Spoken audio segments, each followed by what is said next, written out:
any career at all? For me, I'm actually inspired because at this age, like the student, I didn't even think of what I wanted to be. You know, it took someone to inspire me. So we're doing this, inspiring young students to know what they want. It's a great initiative. Seeing them addressing their fears and offering some form of career guidance has nothing short of amazing. So please go to where it's playing great again. Played too many games as a player before moving relatively early into coaching with the youth ranks, as I mentioned, with FC Copenhagen, Nystrup. That's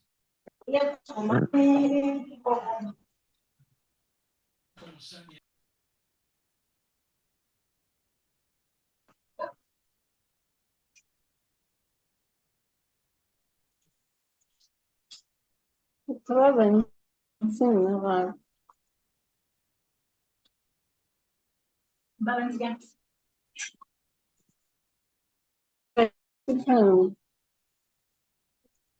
Dinero tembo kukan. That's a sort of young rectangle. Mpaki wake.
I be here.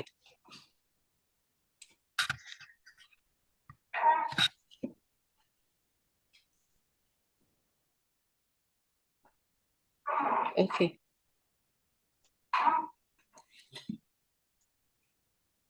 Okay. Hello, everyone. I hope you can all hear me.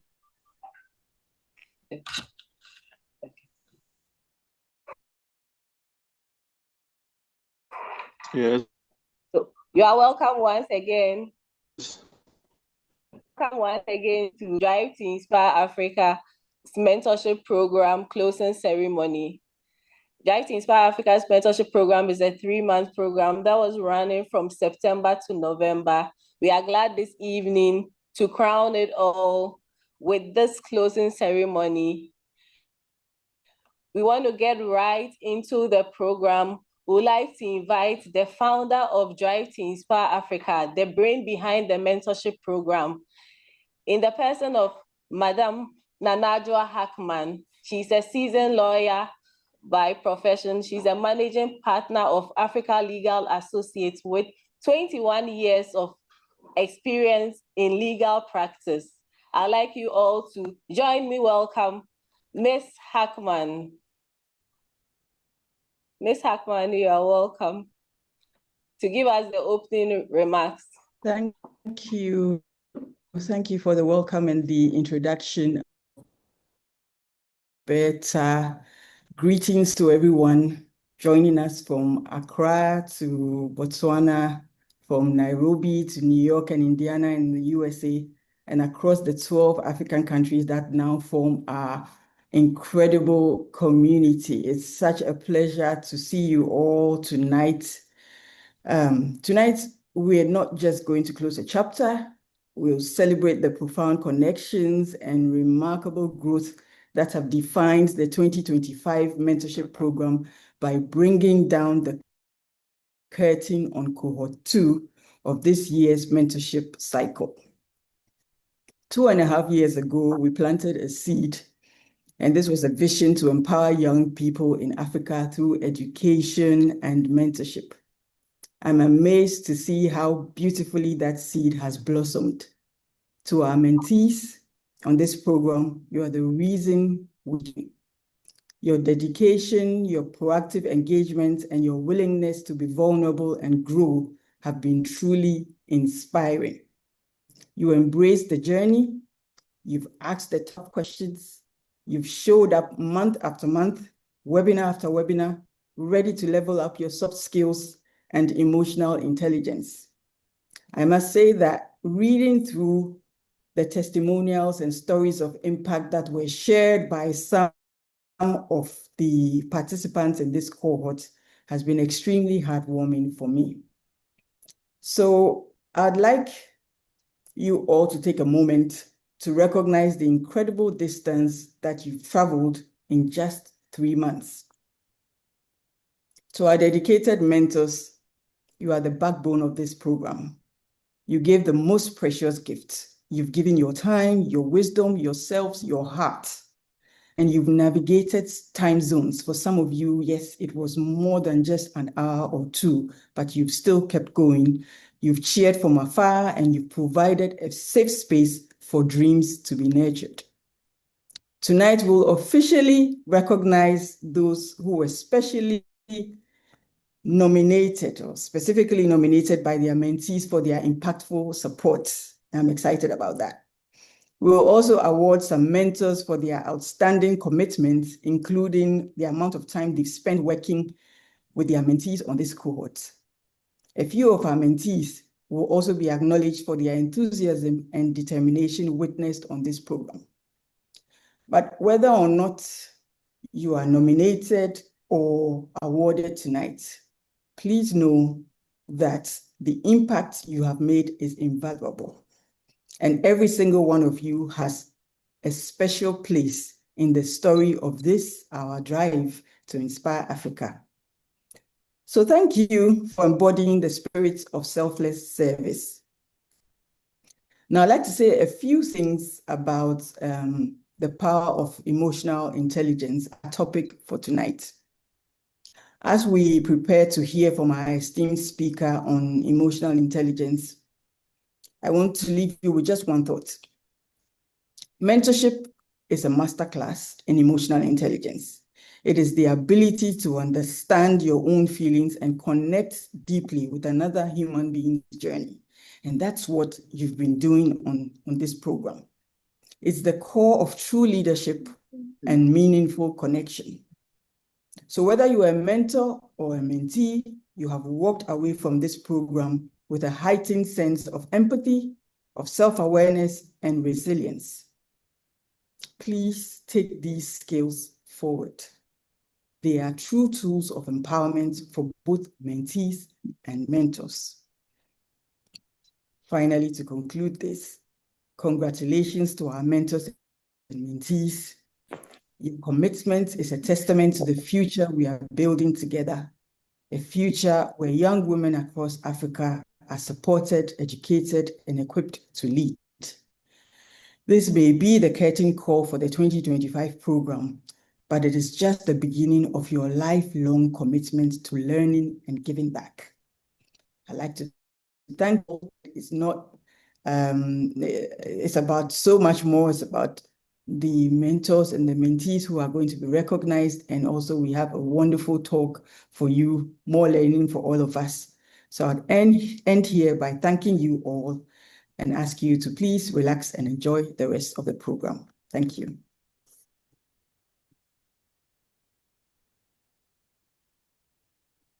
Back to you, Alberta.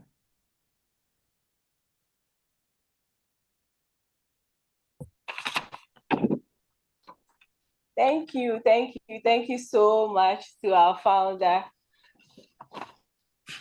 We are grateful that our founder brought up this mentorship idea. It's been very fulfilling and an impactful journey. We've had so many reviews from both our mentors and our mentees. I'll let my co-host weigh them, go into the nominations. We are going to, some mentees were very active, extraordinary. We all did very well. And then we had exceptional mentors. We already announced on the program we'll be given some awards. We'll go into the awards much later after our speaker has spoken to us on emotional intelligence. So I'll allow my co-host to tell us the nominees who have been selected for our awards later on in the program. So let's welcome Wade and Paku. Hello, everyone. Good evening. As Ms. Hackman and Alberta mentioned, our mentors are the backbone, have been the backbone for our mentorship program. And we are so very grateful that you have been on, and your mentees love you so much, are so grateful, and then they want to appreciate you. So in no particular order, I'll just start. Monthly Candy has nominated Princess Mwale, her mentor. Princess Amanli says that you have been an incredible source of guidance, support, inspiration. You're loving and considerate, and you always take time to understand. Through your patience, you two have done so many meaningful things together that have possibly changed her behavior and her life. Second on the list is Ms. Janice V. Jones, who was nominated by Maridia Ibrahim from Ghana. Ms. Janice is from Liberia, by the way. Ms. Janice, Maridia says you are humorous and genuinely generous, always encouraging her to set healthy boundaries and maintain a balanced life academically, socially, and spiritually. You've also boosted her confidence, helped her become more comfortable with public speaking, and introduced her to valuable books. Because of your guidance, she's learned to dream big and aim high no matter her circumstances. Third mentor nominated is Ngamita All Saints, who was nominated by Tato Mtitewa from Uganda. Tato says that you have been empathetic and understanding, and you have taught them the importance of aiming from growth, and that negative experiences can shape you to be a better individual for the future ahead. You've also been patient with them despite their busy schedule, because they were busy with school exams, but then you were also flexible enough to meet them halfway and meet them around your tight schedule, their tight schedule. Thank you, Ngamita. We are very grateful.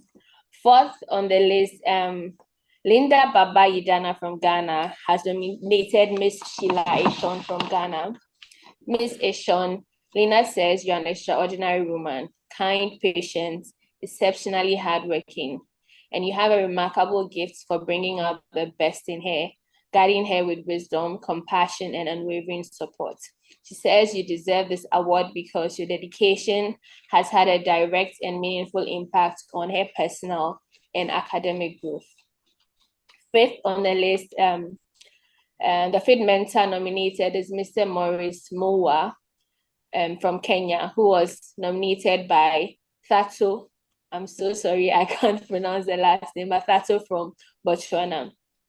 Mr. Maurice Thato says that you always try to bring out the best in them by ensuring they maintain an optimistic view of anything they might be facing. You give them challenges that help them break out of their comfort zone with a reasonable timeline and guides, and you guided them through the feedback they provided and what they learned from the challenges. He also says that you have been patiently learned their interests and advise them best on which career path to follow, as well as academics, since they want to further their studies. The state mentor, Mr. Emmanuel Atumen from Nigeria, nominated by Natasha Lumpa from Botswana. Natasha says, Mr. Emmanuel Atumen from Nigeria is truly the best. I proudly nominate him because he's always available to listen, celebrates my wins, and guide me whenever I have an important project. Constantly checks up on me and ensures I'm on the right track. DTI-A's Robert Ejare also scored a nomination by Dino Tembo. Mr. Robert Ejare, Dino says is nominating you for your kindness and guidance. You help them see a better way of approaching scholarship applications, from researching universities carefully to focusing on at least 5 that truly fit their goals. You also taught them the importance of reaching out directly to universities and checking if their preferred course is offered. Your direction has helped her stay focused instead of being all over the place. The 8th mentor nominated was Mr. Mohammed Abdi Khalif. Their mentee is Sibongile Chipo from Zambia. Chipo says that you taught them to command an audience through effective public speaking and how to define personal success by instilling a rigorous process for writing, goal setting, and achievements. And you also ensure that the skills learned are actionable and sustainable. And he was truly inspired to do better with himself and new skills found with confidence and not fear. You were also very patient and accommodating with time constraints and network issues. The 9th mentor nominated is Miss Debelelo Duduchang. You were nominated by Selena McLean. Selena says you truly deserve this award for 3 exceptional qualities that have deeply impacted them. First, your listening ability is very profound. From their first meeting, you connected over shared struggles and experiences as oldest daughters. Secondly, your passion for shared goals is exceptional. You embrace their pursuits as if they were their own and encouraged her persistence while diving deep into the field of interest. Lastly, says your dedication to learning and adapting is remarkable. Even though you're in a different field, you delved into your mentees' field and you researched, explored, and walked them through their path, making remarkable suggestions on how they could progress. Your mentee says you are a rare gem and a mentor they will cherish. The 11th mentor nominated is Bertukan Goma from Ethiopia, and you were nominated by Lista Matikiti. Lista says he's failed to nominate you because you embody.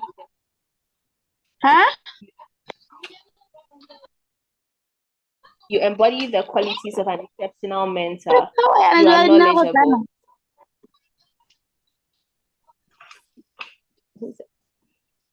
Please mute your mics.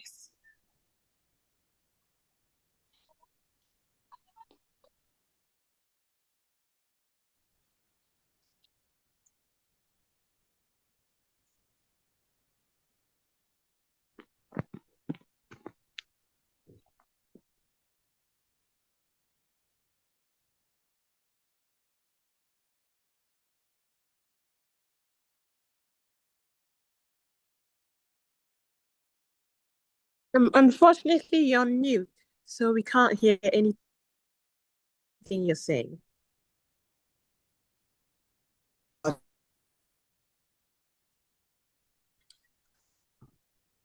Can you hear me now, please? Yes, we can. Yes, we can hear you now.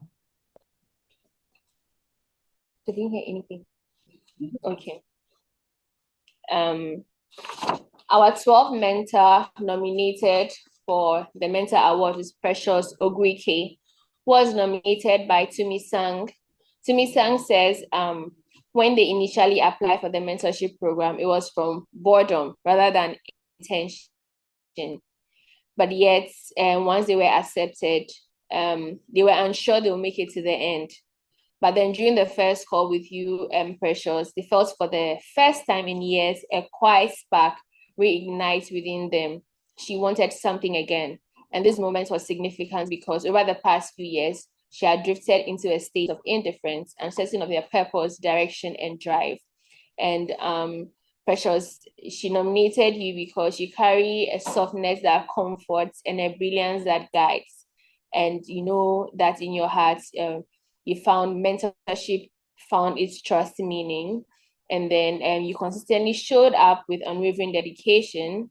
You met every expectation. You did not only meet every expectation, but you also exceeded delivering it. And you delivered detailed and well-structured presentations and thoughtful assignments that reflected depth and effort. The 13th mentor nominated is Miss Mansa Williams from Ghana, who was nominated by Jemima Munga. This is very long, so I'll just summarize it and then we post the rest later or send it to you, Miss Williams. Says, my mentor, Miss Williams, is a force to be reckoned with. From the beginning of the mentorship program, she has been so kind to me.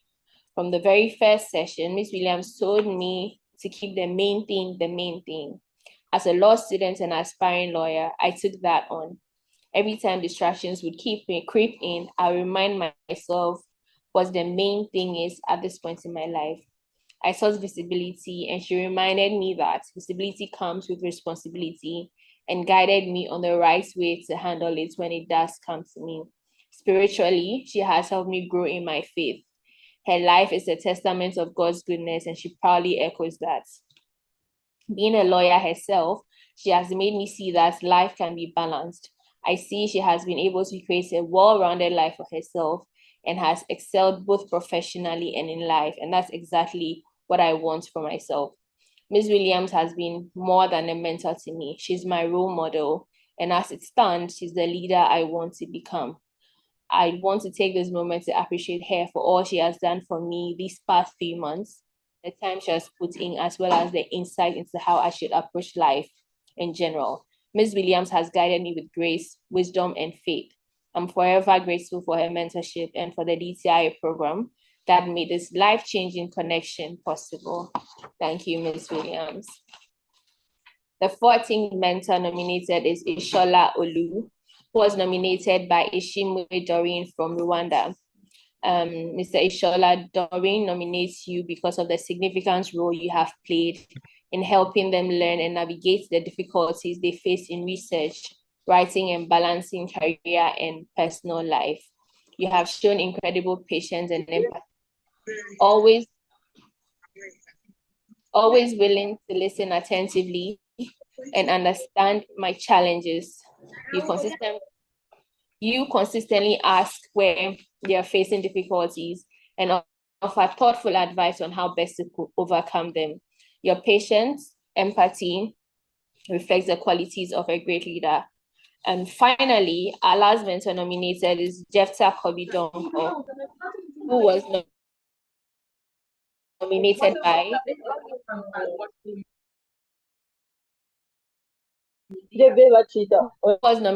by Vanessa Proctor from Botswana.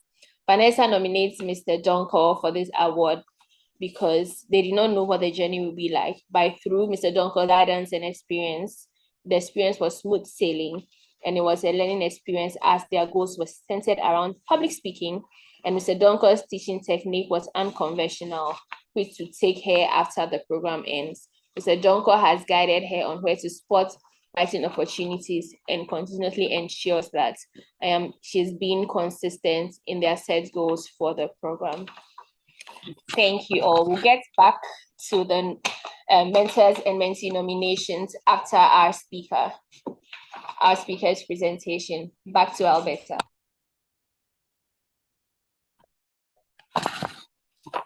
Thank you so much, Wadem.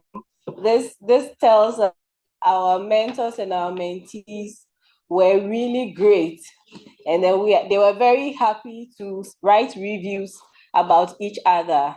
We want to go right into the section. We have an exciting presentation from a very seasoned speaker.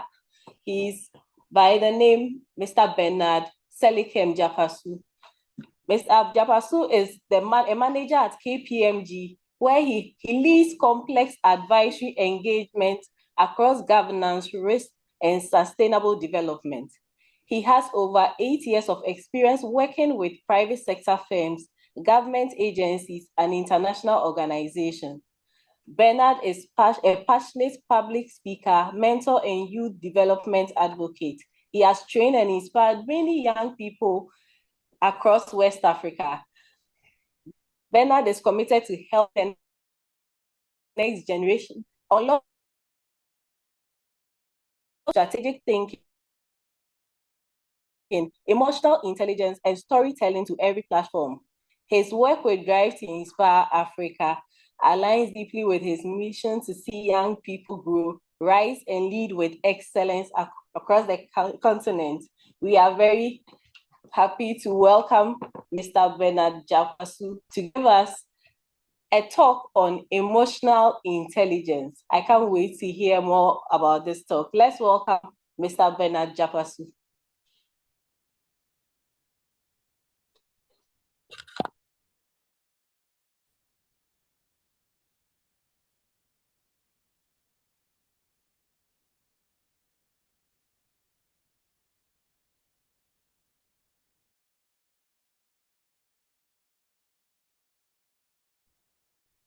Hello. Am I audible or better? Very audible. We can hear you clearly, sir. All right. So thank you very much for this. I'm grateful to the leadership at Drive to Inspire for this chance. I mean, to have a conversation with youth, young people aspiring to do greater things in their communities and everywhere they go. So like you mentioned, I mean, when you were reading the introduction, I was asking myself, am I the one she's reading about? Grateful to be here and to have the opportunity to speak to such an important topic, such a very important topic to go through. So I think I will throw this back. I want to ask first, maybe just a person or two. I bet you have to help me with the hands and maybe the questions. My first one will be, when emotional intelligence comes up as a topic, what's on the mind or what's on your mind? Maybe one person, someone else wants to speak about it. I want to hear maybe a person, maybe put it in the chat. Someone talks about it, and then we go right into it. So Alberta, can you help me with the comments? Sorry, I learned you're a very vibrant person. Come again. This is not to answer your question, but it would be nice if we could see you. We can hear you clearly, but we are not able to see you. My video is on. We can see him. Yes, my video is on. So Yeah, we can see you.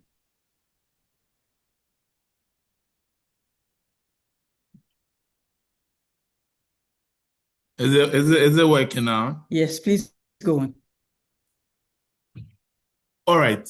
So, like I said, can I have one person from the audience speak to when emotional intelligence comes to mind?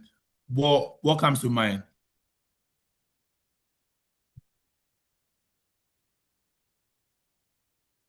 So, what comes to mind? Anyone? Oh, I heard we are a very vibrant audience. Yes. I heard that a lot of people. Yes. Okay, Milechi. So I see a hand from. I'll take like two people, then we go on. Okay, I'll start with Milichi from the chat box. He says being able to be logical over your emotions. Interesting. Okay, well, Jemima, you can speak. Thank you so much. When I think of emotional intelligence, what comes to my mind is, I would say emotional intelligence is basically the capacity to understand and manage your own emotions, and also to recognize and respond to the emotions of others, and just to be aware about what you're thinking about, your behavior and your relationships. Excellent. The last person, then I into this, and we'll go through why we are here, have a conversation, and then we go through that. So the next person, okay. Please. Me, George says emotional intelligence is the ability to navigate different feelings as it relates to our response. Okay, so I hear navigate emotions, be aware of one's emotions, taking cognizance of how that emotions regulate what one does and how it affects others. It's Bernard. For those who are still joining, Bernard Japasu. I am a manager with KPMG in West Africa. And from my experience, I'm going to share from my experience. I will delve down in school, some things I've experienced in school, some things I've experienced at work, and things that have contributed to me understanding, learning, and then growing my emotional intelligence over the period.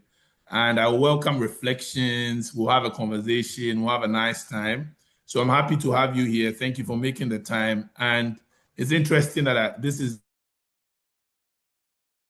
the with for the day, for the year. Interesting things we've gone through. I see networking. I see you rising from a setback. I see handling how to communicate. And it's interesting to know that every single thing done by a person, and once it's done by a person or involves a person or people, one thing you need to know that the ability to regulate one's emotions and then take cognizance of others is very important in everything we do. So today we'll go through, and I'll do the introduction. We'll go through our introduction. We'll look at the debate, the long-standing debate, IQ and EQ, which is most important. Which one should I neglect? Which one should I grow? Questions around that. Then now they'll look at the components of emotional intelligence, understanding it further, breaking it down into what it means to us, what it means in our communities, in school, even as we're taking on our internships, even as we're relating with people in the house. What does it mean? What do those components stand for? Then now reflecting on our year, we'll do some reflection. So if you have like a notepad by you, it's going to help you. After we delve into what the description is, go into some components. We'll check then what we've done right in this year, and then we'll see how we can apply our emotional intelligence after seeing some things we didn't do right. We'll see how we apply it, and the next thing we'll look at how to look forward to 2026, what to do, what to master, and then what to do in the coming year. So I'll go through this quickly. We have the first thing is, what are emotions? And I have a good definition here. It says emotions are reactions to one's circumstance, mood, or relationships with others. And in my experience, what I've come to realize, emotions is what makes us human. There's no person without emotions. It's either the person is learned mastery over it or the person is ignoring them. But emotions have an interesting and a funny way of showing up in instances where we've not planned to. I don't know whether you've been in a situation where you shared a joke. You probably felt it was something that was funny, everybody should laugh, but then somebody burst out in tears rather. You were confused in that moment. You're wondering what was happening. This was meant to stir up humor, but somebody's crying, somebody is sad about it. It's because it's reminding the person of a certain circumstance at that point in time. So some people there's a science to it, they say emotions are complex. One thing about as we journey through this, realize that although it has some complexity, the onus lies on us to master it, to learn it, and then to take advantage of it. So my first question, as I've asked already, is what is emotional intelligence? And we had every answer that came through was right. We see that it's the ability to understand your own emotions. So me, Bernard, understanding my emotions, the emotions of others, and then being able to act appropriately using these emotions. So first is understanding my own emotions, recognizing the emotions of others, and then being able to appropriately use these emotions to achieve what has to be achieved. Now, it's the ability to see feelings coming and then to use them, listen, and manage them effectively. So we get to realize that clearly from the beginning that ignoring one's emotion is not the way to go. And over time, you realize that people that have mastered this people are separated by the level of mastery they have over this. You enter a room, sometimes somebody's speaking about something. I don't know whether you've experienced that before. For example, we've entered a room and somebody is saying something and you're wondering, is it that the person cannot read the room? I don't know how many of you have heard that term before, read the room. It's, some people don't get it. There's a time to say what has to be said, but people feel that they should just say it. And at that time you realize that there's no understanding of what's happening, and that can cause or affect what the outcome that was planned for.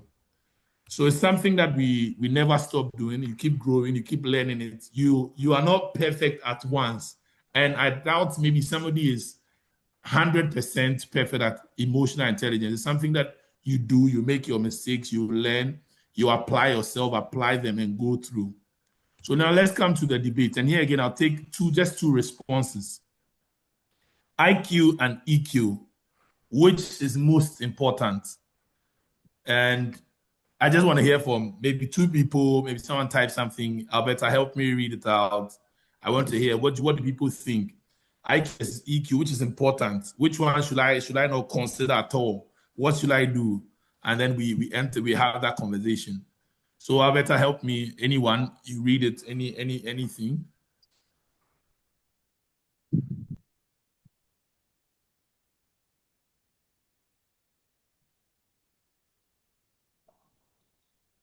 Okay.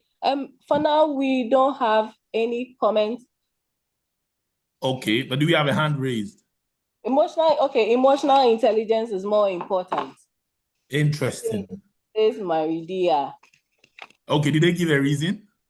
No, but Jeffrey Nyako says IQ. IQ is important. Awesome. Yes. Okay. So good feedback from everyone. And again, as I said earlier, and I say again, there's no right or wrong answer. I'll go through it. I'll first define what it is so we can understand what each one means. And then we'll delve into what is important, how both complement themselves, and what the level of importance is depending on where you are in your career, right?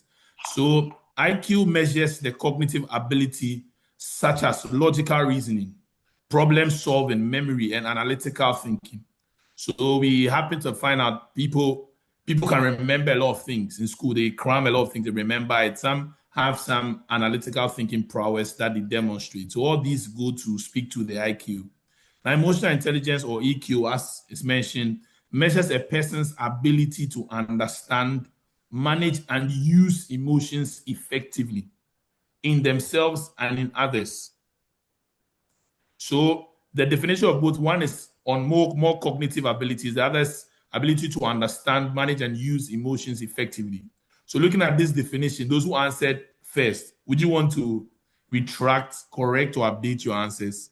If not, I'll move on. So one of the things I realized is both are important. Both complement themselves wonderfully. And in getting a job or in starting your career, one of the things that right out will be tested for is your IQ.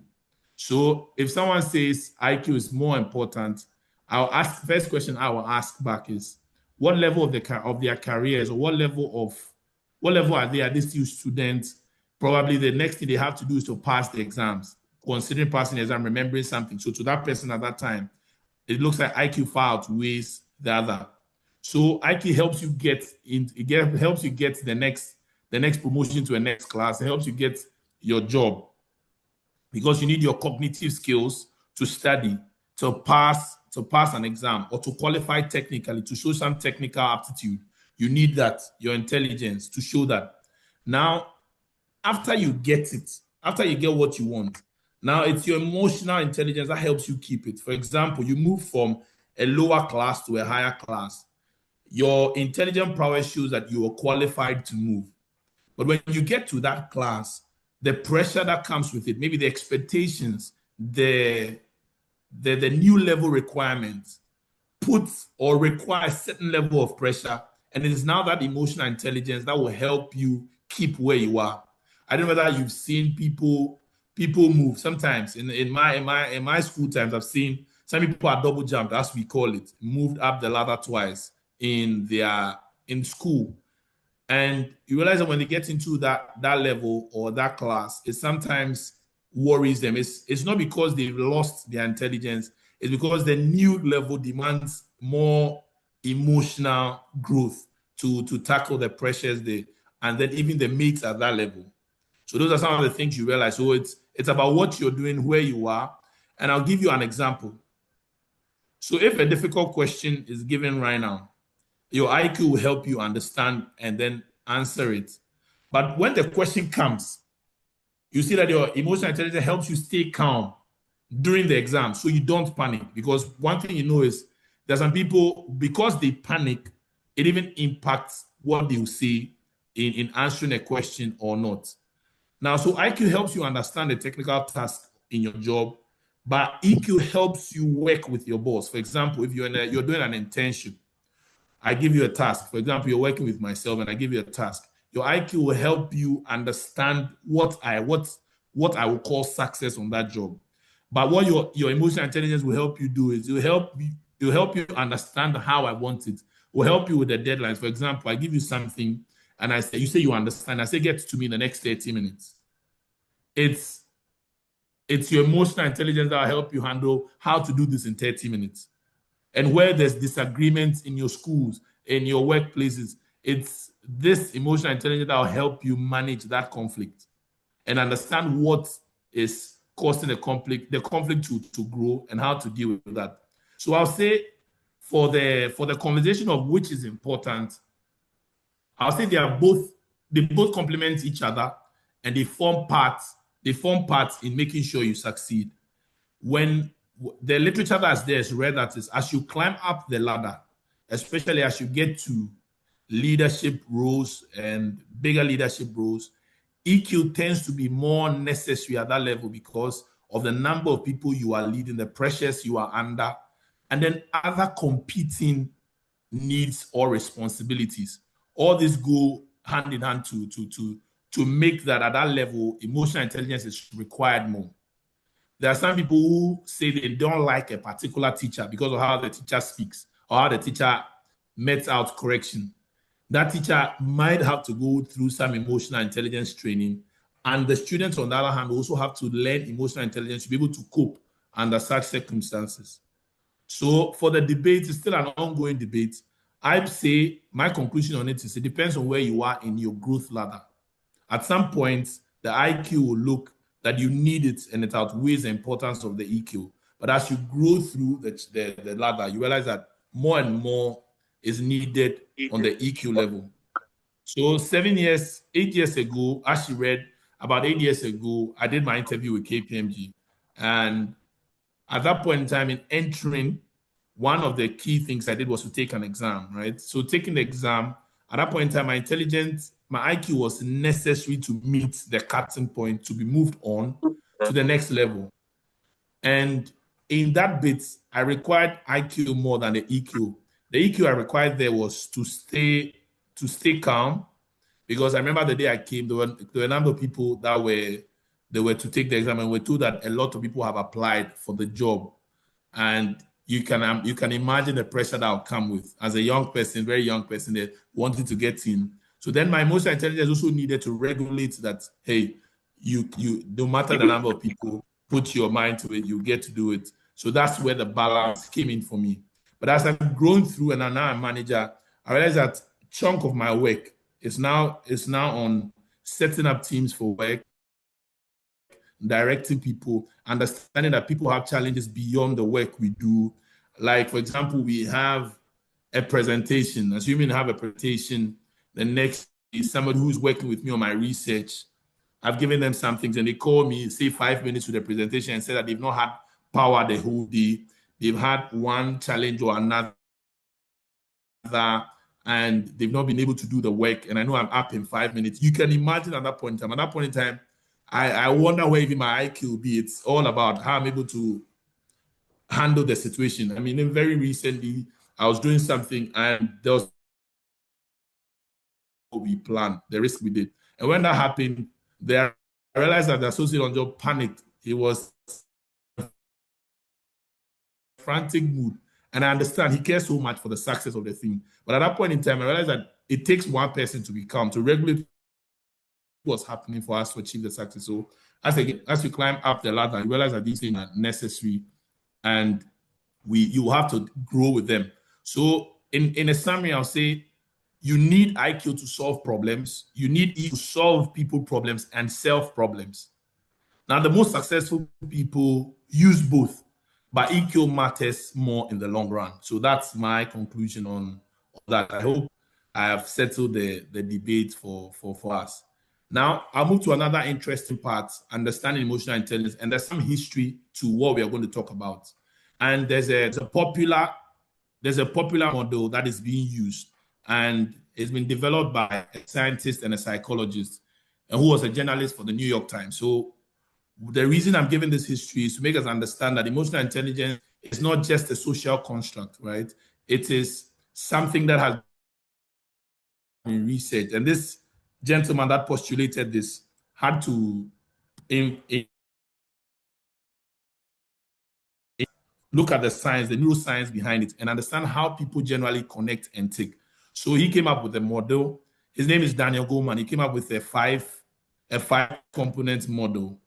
And since then, this has been used in counseling, coaching, teaching. So like we are here in a mentoring session. So I'm going to share, we're going to go through its components. We'll see how we relate it to what we do. And at this point in time, we should be reflecting. As we be during the year, something happened. You realize that maybe I wasn't something that you want or plan to do in the coming year. So I'll go through it. The first thing is, this is a component. I look at self-awareness. That's the ability to recognize your own emotions, understand your reactions, and know how your feelings influence your behavior. I know it's a mouthful, and it's a journey. One of the things I'll say is I will not put up this to say that it's something that you end up understanding in a day. Self-awareness comes from daily practicing. Sometimes you're prepared for something, but as you get closer to the thing, you realize that I'm 100% prepared, but why am I scared about this? And maybe you're asked to deliver a speech, you're asked to do a public speaking engagement somewhere, and you realize that you're prepared for it. You've rehearsed, you've done your mock trials, but as you get to, you're overwhelmed with some emotions. It's good to take account of those things, understand who you are, understand why that happens. So the ability to recognize your own emotions, understand your reactions, take account of those things, how you react to certain situations, know how your feelings influence your own behavior. And I keep saying, and I tell my friends, my colleagues, and when I get a chance to speak to students, I tell them that it's best to understand that the emotion exists, the feeling exists, and know what it can do for you or to you. In a case, how it can negatively impact what you want to do, one, or how it can positively influence what you want to do. And the next on that is self-regulation. That's the skill of managing your emotions responsibly, so you respond thoughtfully rather than reacting impulsively. I want to do something, but I'll do it maybe so virtually in your own place. Don't turn on your video. Look through the year. It's been 12 months already. Look through the year and ask yourself, when did I react impulsively? There's something, I'm sure you might have remembered something you might have done, like, I should have reacted better. I should have done better. If you have those experiences, it's all part of emotional intelligence. We are getting to learn. Maybe I shouldn't have sent this scathing email. I shouldn't have texted my friend this way. I shouldn't have reacted this way. Oh, so these are the things. So you put it in now. I'm sure you are remembering them. So under self-regulations, like some examples, not reacting emotionally. Somebody is overcome with so much emotion, I do something. For example, there's a story I read. I'm hoping it's not true. I'm hoping it's created, but there's a lesson to learn from that. So there's a man on the 11th floor of a high-rise building, and a colleague rushes out to say, hey, your relative just passed out. Your relative this happened to them in school. And his relative, like his wife, he just passed out. And the man in shock, he turns, and then also in a haste, he runs through the glass building. And on his way down, he remembers that one, he's not even married. So he doesn't have a wife in the first place. So what's happened to him? What's happened is he's not been able to manage the emotions that came from sorrow, sadness, and intense happening at the same time. So these things go to impact that. It was more self-regulated. What happened that in that moment, if he took a pause he'll be able to realize that I don't even have a wife. It's a sad situation, but I should react in a different way. As that story continues, I mean, if he makes it out alive, he'll do better then. But it's a sad story, but a good lesson for us.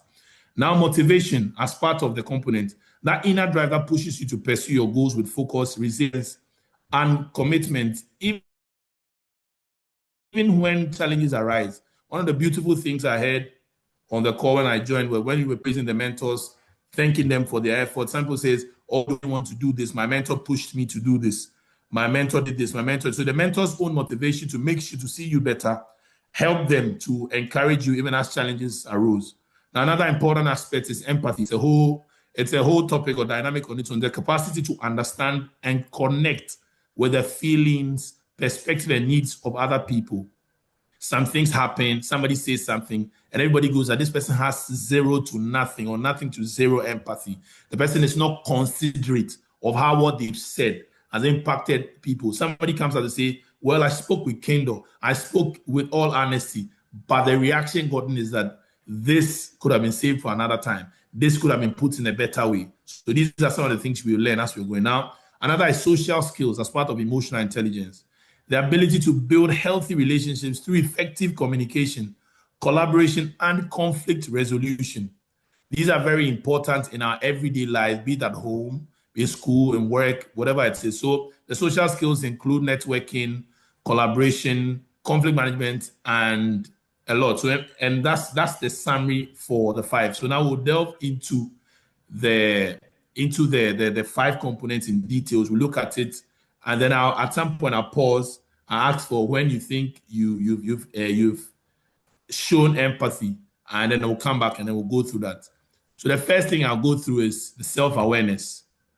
So self-awareness, as I've already spoken about, recognizing your own emotions as they happen and to understand how they influence your thoughts and behavior. Is so you're happy as they happen.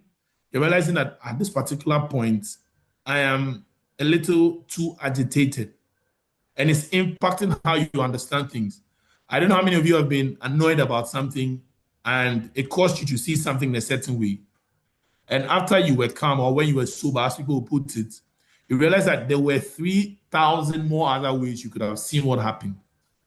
So a self-aware person takes cognizance of that this is what my emotions does and this is what is happening to me. And then they want to do better the next time. It includes being honest with yourself about your strengths, your weaknesses, your triggers, and patterns. So something I'll say is, I know I've heard of this, something we call a SWOT analysis. So you can do a SWOT analysis of yourself. That's your strength, your weaknesses. Then here, in case your triggers, which will be your threats coming from outside, and then your patterns that you observe. So what you do is analyze yourself and understand when there's pressure, what can I do right? What can I do wrong? When there's pressure, how does that build me to do something right? Or how does it impact the quality of whatever I want to do? What are my triggers? What triggers me? What causes me? What makes me emotionally unstable? Those are some of the things you want to consider. And then you look at your patterns. So in XYZ situation, what happens? And I figured out earlier that when I started out on my career, I figured out early that when I did some work in the middle, when the place is quiet, when I have little to no concerns outside work, my deliverables or whatever I put together had deeper thoughts to them and clarity to them than when there's a lot of chaos. So this caused me to analyze things. And I also realized that as I went along that when I'm preparing to do something, I have to, the more I hear myself say, the more I become more aware of it.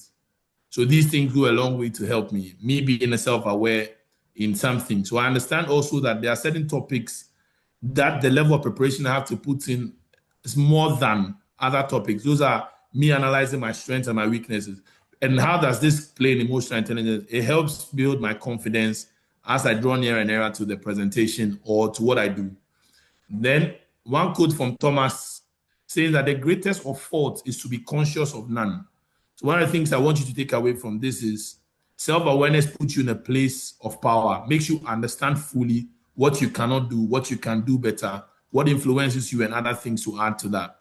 So in simple terms, if you don't remember anything, self-awareness is I know what I'm feeling and why I'm feeling it. At this point, I'll also introduce us to a certain concept I came across as preparing for this, and I've been on the other side of training for this before. So there's a concept of emotional bananas, and it came from a common method used to catch monkeys in a certain area. So what they do is they set a trap such that the hand of the monkey can enter and come out, provided they are not holding anything. But what they did is they put bananas on the other end. And because the monkey will not want to clutch their fists to that and not want to release it, then they are trapped and then they are caught. So what this means or signals to us is we need to be aware of what our emotional bananas are. So I've just listed a few. As I said, emotions are a very complex thing. We have to analyze them as we go on and on. One, craving for status. It can be one of your things you want to watch out for.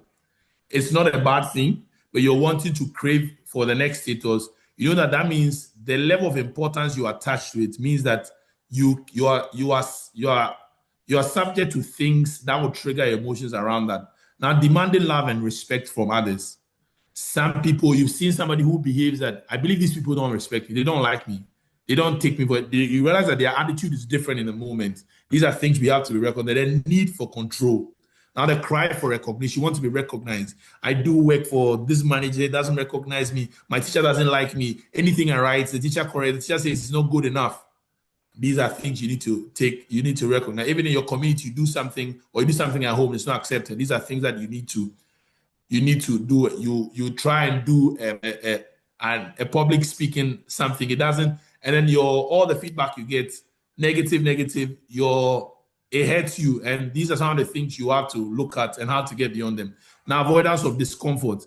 I don't want to be discomforted. I don't want to be, and all these things come to hijack the success of things you want to do. For example, the fewer bananas we carry around us, the less likely we are to succumb to emotional hijacks. So assuming if Bernard has all these things, one of the things that I'm prone to is emotional hijacks around these things. So these are something to help you in shaping your self-awareness journey. The next one I'll run through is self-regulation, which is the ability to manage your emotions rather than letting them control your actions. So managing your own emotions. You are feeling that sometimes I want to send a particular email.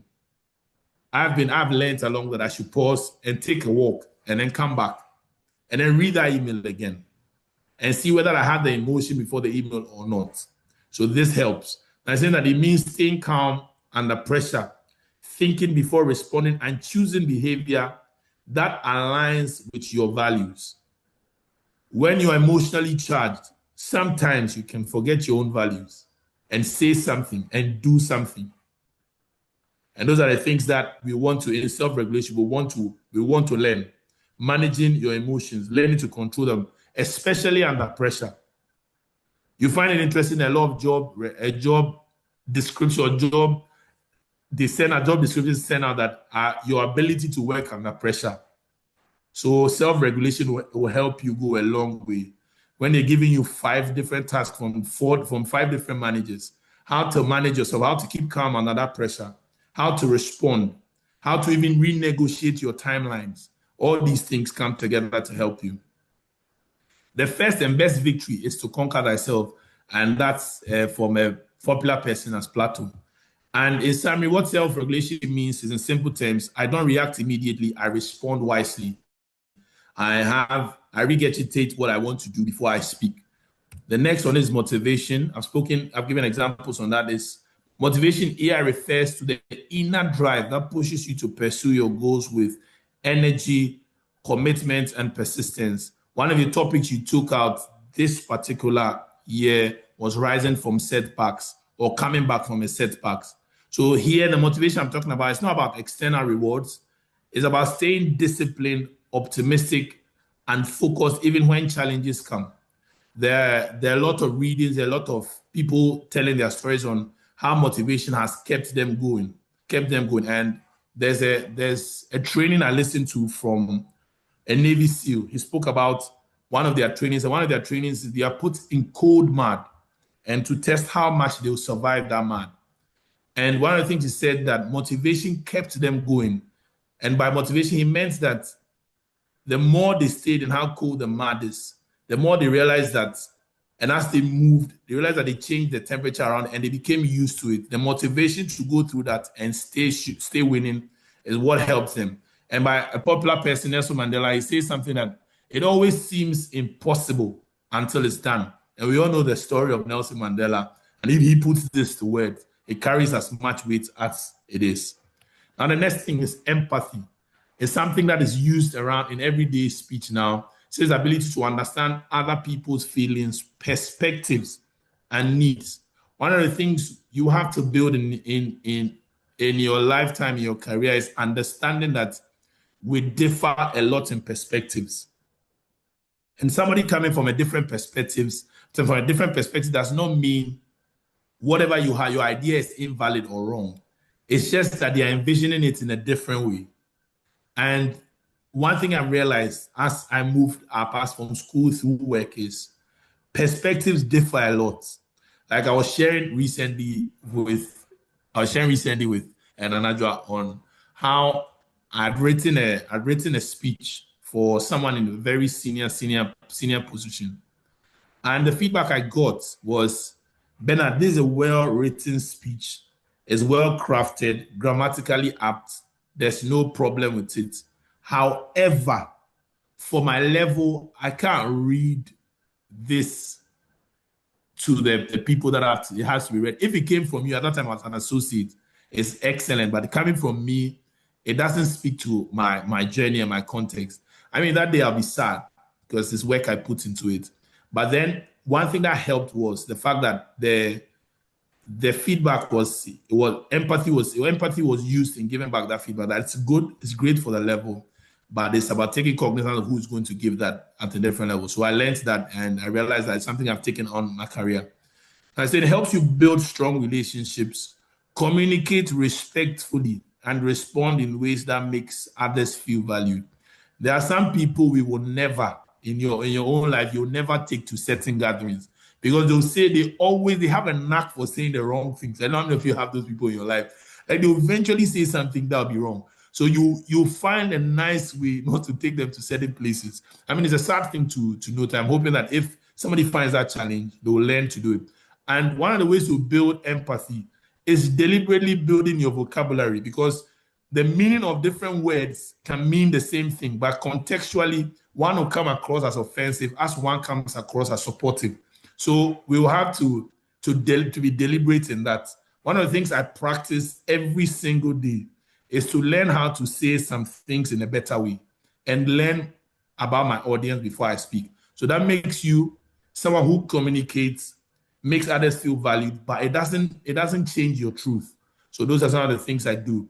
Now, empathy is a quality of character that can change the world. And it's Barack Obama that said this.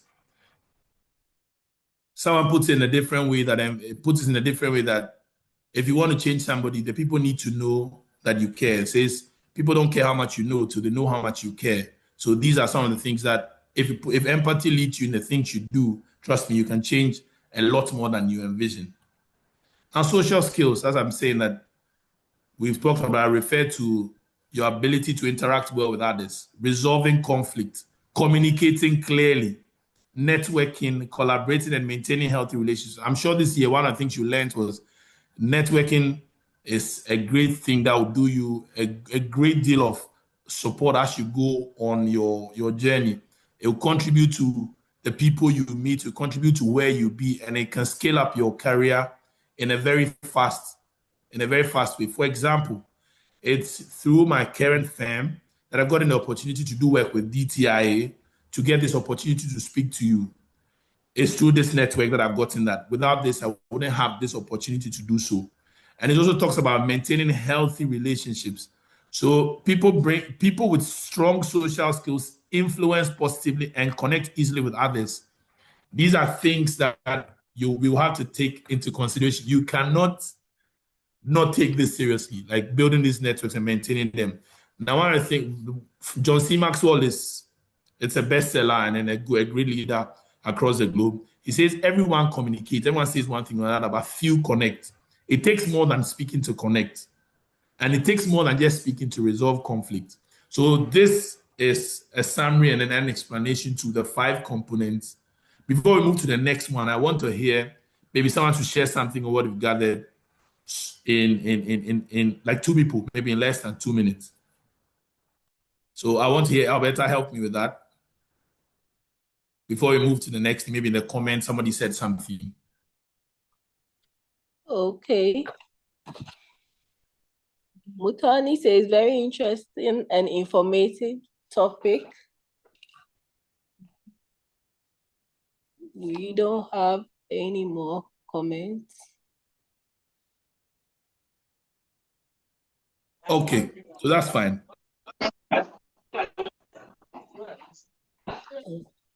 Okay, someone says All we right. are following. This is actually very interesting. All right. I'm happy that we find it interesting and we are learning. All right. So I'll speak on reflecting on our 2025. I have some reflection questions.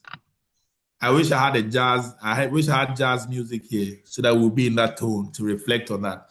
So I'll take us through some questions. I want you to be honest with yourself.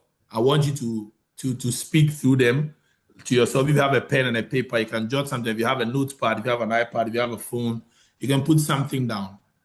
And these things are things that help me every single time. So when did I handle my emotions well this year? And when we speak about this topic, it doesn't only apply to the negatives. There are sometimes in some situations you handle them better, you carried your water better. So when did I handle my emotions well? You want to note that. You want to note the quality, what the things that led to you doing that. Now, where did I struggle emotionally? I always tell people that it's good enough to know what didn't go well for you to be better than for you to assume that you did everything right throughout. I recall in my career, I have a mentor. He sat in a meeting with me and I was asked to make a submission. And he pulled out his phone. I thought he was doing something. No, he was paying keen attention to what I was saying and how I was saying it, right? So I made my submission. I spoke confidently. I contributed. The room was listening. I spoke with passion, whatever adjective you can to get my point across. Only to see my mentor draw close to me after the submission. So I thought he was going to tell me how wonderful my remark was. And he sat close to me. And then he had itemized things and told me that, look, you're growing in your career. This particular statement you made, I understand what you want to pass across, but not everybody would. And given the fact that you're a passionate speaker, you might want to choose synonyms to what you spoke out, so you don't come across as overbearing. So then I put that down. Then again, he said, you made this statement. It's a statement that you should never make again.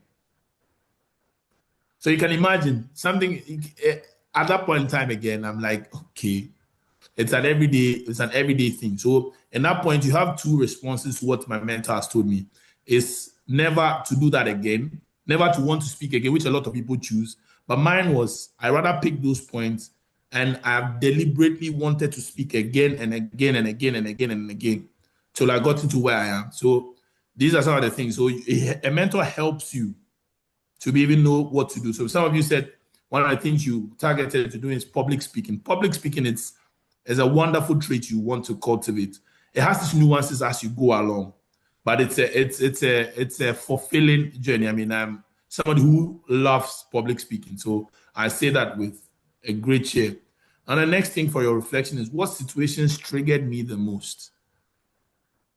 What emotional bananas hijacked my year? What feedback about my attitude or reactions did I receive? I shared one with you from a mentor. And that was years ago.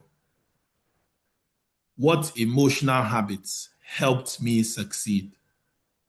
These are reflections on your year. You want to think about that. You want to document these things. because the next thing we're going to speak about is reflections from this that will help you practicalize those things.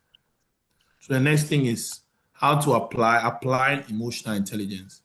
Now, what are some of the tools? What are some of the practical things we can do? Now, on self-awareness tools, one of the things is journaling, writing it down. I recall having a challenge passing on a message some years back again. And I listened to a YouTube video that if you can constructively write down what you want to pass across, you'll be able to speak clearly on it. So what's happening is that I have a lot of people not agreeing to what I want to say, but I believe it's the right direction we should take. So I tried to write, and in that moment, it took me more than an hour to write down my thoughts. Then I understood why people didn't understand what I wanted to say. So it helps. Now, another example on journaling is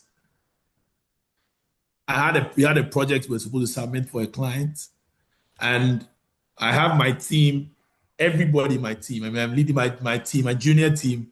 They were all disagreeing. They said we need to use another way to do it. And I smiled throughout because I was amazed how different what we're thinking about was. So I asked them that, I mean, let's do this.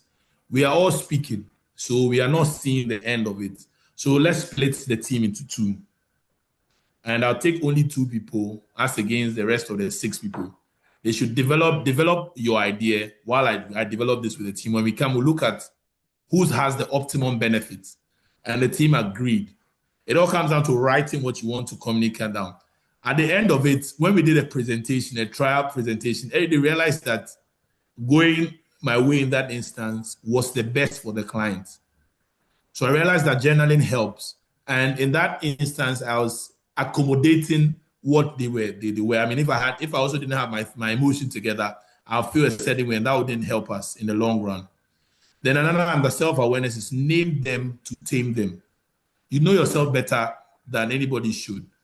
There are some particular things you need to name and then work on. As again, I said, it's a journey. So this is how you apply and grow. Maybe you see someone and say, wow, the person is so self-aware. How does a person have it all together? The person has written it down. The person has named what they need to change. So as we move into a new year, there are some things you will definitely want to be better at. You name them and then you tame them. Now, understanding your strengths and your blind spots. I don't know if you have seen that. Some people say that anytime I see this guy, anytime I see this lady, she just ruffling my feathers. I don't know, there's something about it. I identify those people, identify such meetings. Some people too is in class. Anytime the math teacher comes to teach, my mood just changes. Identify them. They help you. They help you know what to do and what to change. Now, on the self-regulation tools, they use the power of pause. And the power of pause comes in different ways. Like I said earlier, there's a time I typed an email, I took a stroll around the office and came back to read the email and had to change it because what I was communicating and how it was sounding between 10 minutes, they were different. So again, you have to use your emotions well. Now there's breathing. There's some people you use breathing techniques from what I read. Some people take deep breaths and they say it helps them calm down. They're regulating their emotions before they do what they have to do. Some others also set boundaries. Some people know when they are stressed beyond a certain point, their quality will dip. So they communicate that gracefully.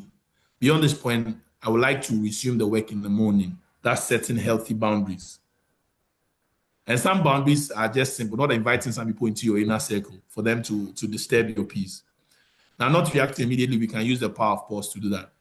Now, empathy tools. Listening more than speaking. One of the things I've learned, and one person mentioned that it's a common thing that we have 2 ears and then 1 mouth because we're supposed to hear more than we speak.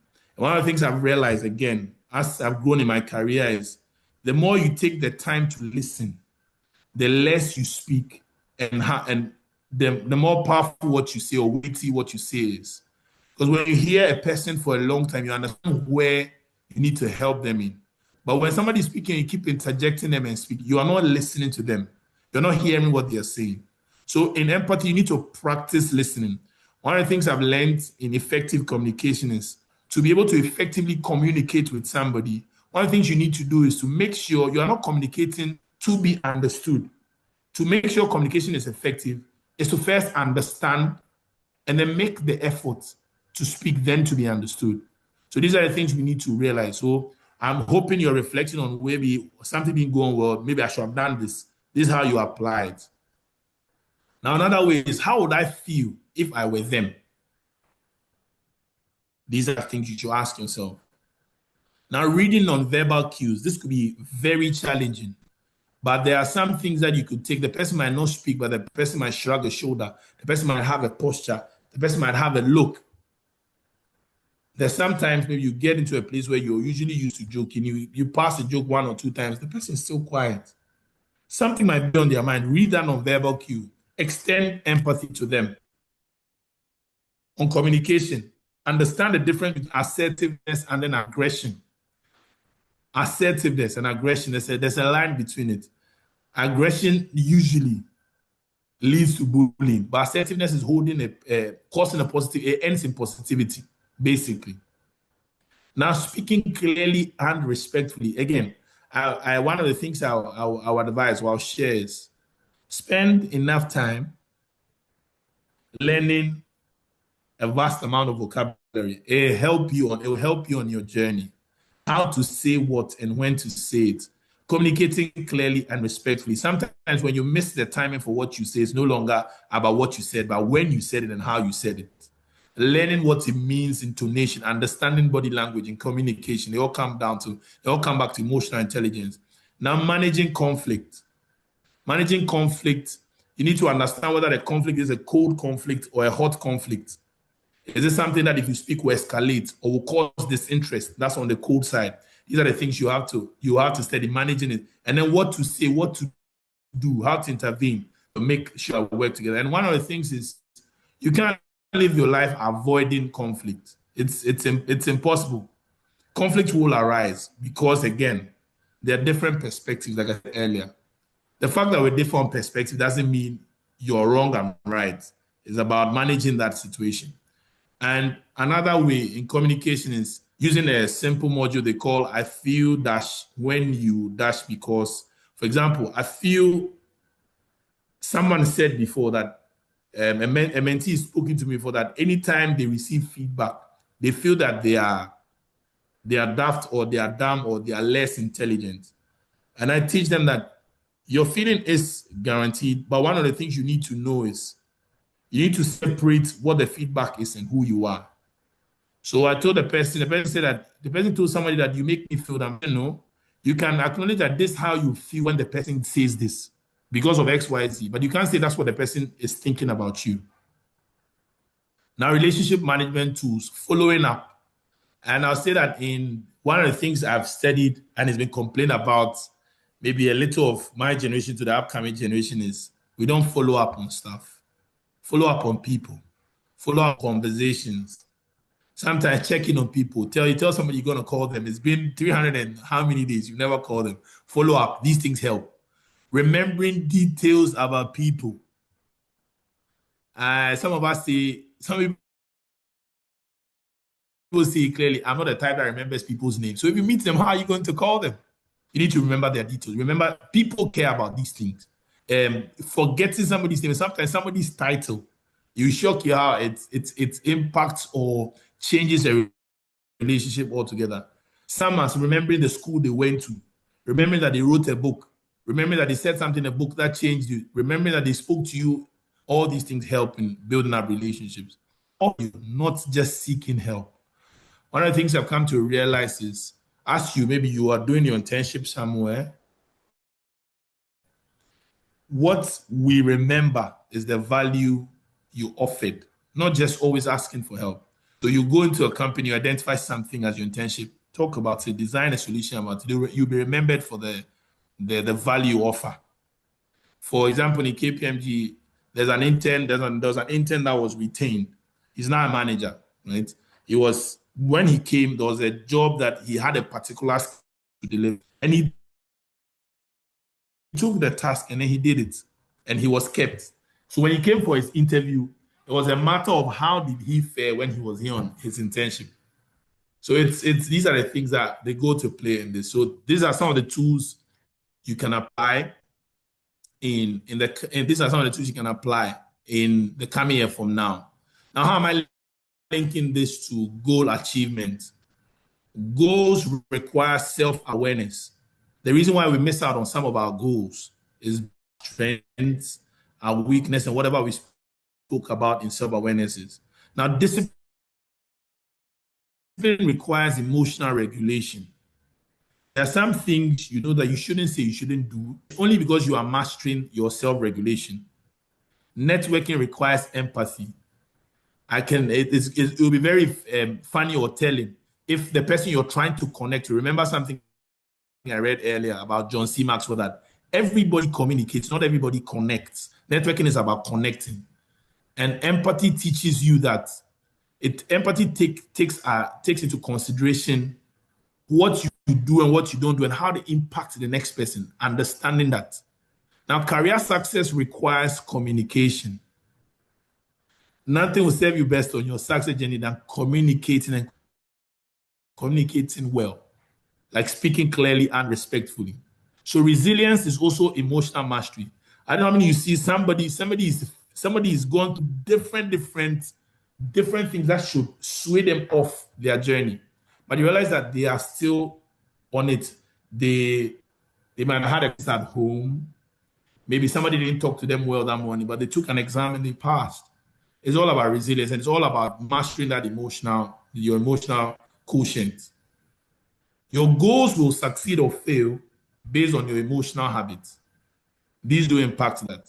So as we draw closer and closer to the end of my presentation, I'll leave you with a blueprint. That's crafting your 2026 emotional blueprint. And by that, I'll say, one, emotional habit. These are the commitments you should make. What's that emotional habit I am leaving behind? What's that emotional habit I am leaving behind? What's that one emotional habit I am developing? For example, this year, before we entered the new year, one thing I planned to do was to better my communication. And with that, I was clear. The goal is to speak more clearly, have much more impact with what I say. And drawing down on that, what I decided to do was to take up speaking to different kinds of audience and to take up speaking on different kinds of topics. So what that meant was, is this something I've taken up? So it influenced the things I was watching on YouTube, influenced the things I was reading, influenced the conversations I was listening to, and influences even speeches I want to take in, because those are things that I plan to do this year. And tracking back on that, looking back at that has been great. I've seen improvement in how I speak. I've seen improvement even in my choice of words. So these are things that you can also do. Now, 3 emotional strengths I will build on. 1, relationship I will improve intentionally. My emotional support system, who or what helps me stay grounded. Sometimes you need an emotional police person. So they check you on that, and then they check what you're doing. So you speak to them. Maybe you went to do a presentation, you were speaking, your words were all over the place. That emotional support system will check that maybe you are either under duress, you're under pressure, or maybe there was somebody in the audience you wanted to overplease, and then that's what happened. I mean, that's on a lighter note. So that's it for the blueprint. At this point, before I continue, I'll welcome questions. Maybe you want to say something, you want to ask a question, and then we'll do that quickly before I move to what's next.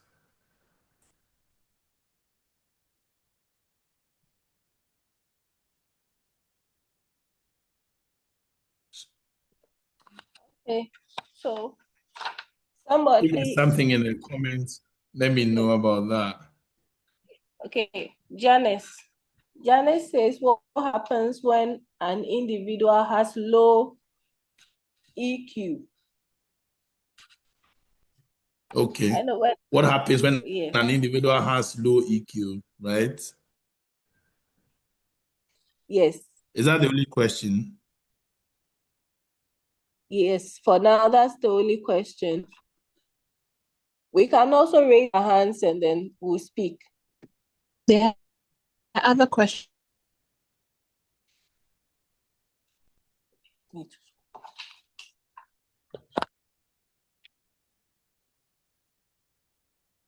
Okay, so I think the first question has to I do can with see the questions if I may. Bridget says, can IQ influence a person's EQ? interesting question. There's another question. Ellis says, how do you select your emotional police? How do you select your emotional Ellis? Okay. How do you select your emotional police? There are some more questions, but maybe you want to take these ones first before. Yes. Yes. So how do you select your emotional police? So the first thing I'll give you my practical step of selection. And one of my emotional police is my brother. I have a brother. And because in that space, I feel safe to own my emotions, to say what it is in its raw state. This is how I felt. This is how I felt it impacted me. I'm going to have a similar presentation again. Can you watch over this for me? I'm going to take this. Maybe I wrote something, I didn't pass on that. I'm scared to take it again. And we go through that, and then he checks what it is before then. So that's how I select. I select somebody I can feel safe with, somebody who has empathy enough not to judge me on my emotions. So that would be my answer for that. And there was a question. Yes, it can, and it actually should, because I mentioned earlier that EQ is something you practice, something you do. Nobody's born with a perfect EQ. You learn along the way. So your ability to understand what you read, which will generally be to your IQ, will then impact your EQ. So for example, like the 5-component model we used, it takes a certain level of IQ to go through that, understand the history behind it, understand the neuroscience, and then the psychology behind it to be able to speak to it that way. So I've also learned from this session, but my IQ has helped me learn, understand, synthesize what I've read, and it's building up on my EQ. So I hope that answers the question.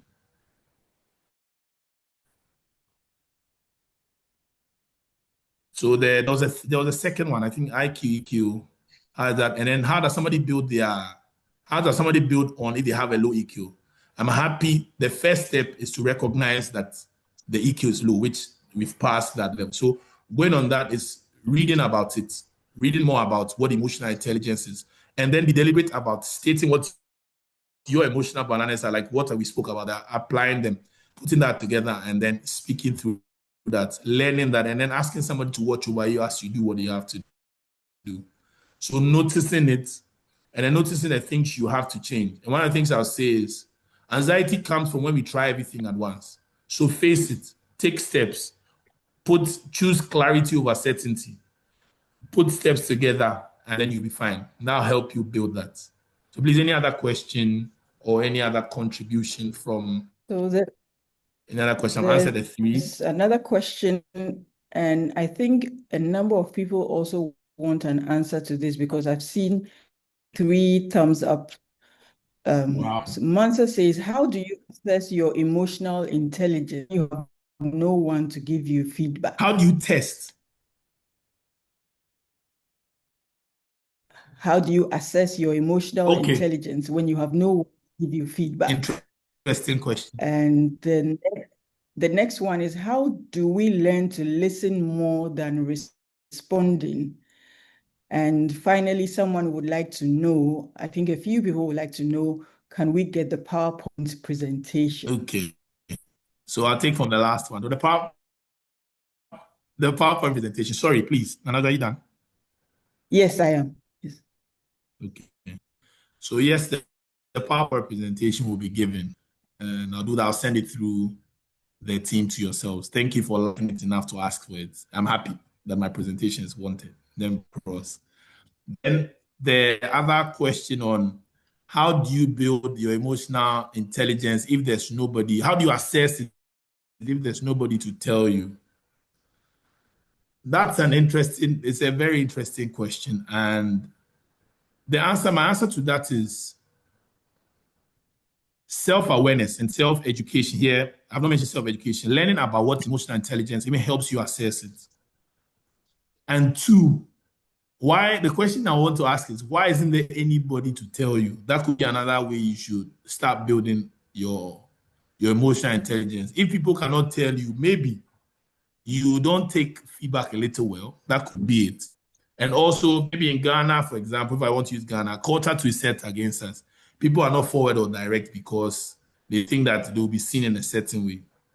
So ask, and DTI also helps us solve that in the sense that DTI gives you mentors, aligns you to mentors. One of the things you should tell your mentor in 2026 is, celebrate and I want to build my emotional intelligence. I will be happy to have sessions with you where you can help me through that. Then your mentor will direct you to certain areas that maybe in school and work, and they'll ask you what happened. And as you tell them what happens, they give you that. So if you have nobody, speak to somebody about that. As you are here on this platform, you definitely have access to a mentor. So be also deliberate about it. It's your own growth anyways. Tell your mentor, help me out on this. It's something I want to develop. And read about it. Whatever you want to grow, start from what you learn about it. And mind you, there are a lot of people that have made careers out of speaking on emotional intelligence, writing on, get a book on emotional intelligence, read it. It will help you. So that will be my answer to that. And I think I've forgotten the third question. I would like to, if you can help me with the third question. I think I've spoken through two of them, the slides, how to assess it. Was the last one. Question says, what was the best way in breaking through emotional barriers? What was my best way in breaking through emotional barriers? Yes. Amazing question. One, sometimes, is by making the mistake and learning from them. Taking the feedback head on as it is.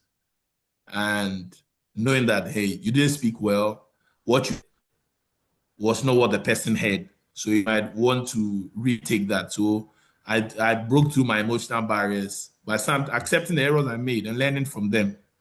And two, learning from others' mistakes. I don't always learn from my own mistakes. Because we can be in a room and somebody will say something and get a feedback for it. It becomes my lesson. And then again, I said, I'm deliberate about reading about these things. I invest a lot into books on how to work with people. I'm recently reading a book on working or being with difficult people that you have to navigate in your career. Those are things I read. By Harvard Business School, I read books like that. Emotional intelligence, I read on that. So that helps me. There are a lot of people who've traversed where I want to go to, so they speak on that, and that helps me. I listen to podcasts on it, and I know what to do better. So it helps me break the barriers I want to. And sometimes I do a Google search or I do a search on exactly what my barrier is at that point. And so, for example, I'm speaking to let's say a client and I are on different ends on something. We all have the same goal. How do I make sure a client's convinced on it? What do I do? And all that kind of thing. It helps me. So I read on it, and that helps me break those barriers as I go on. Yeah, so that'll be it on that. Any question again? Yes, two people have their hands up. Okay. So and maybe the last two, then maybe yeah. So Emmanuel and Jeffrey. Emmanuel, you can unmute yourself and ask your question. Afterwards, Jeffrey.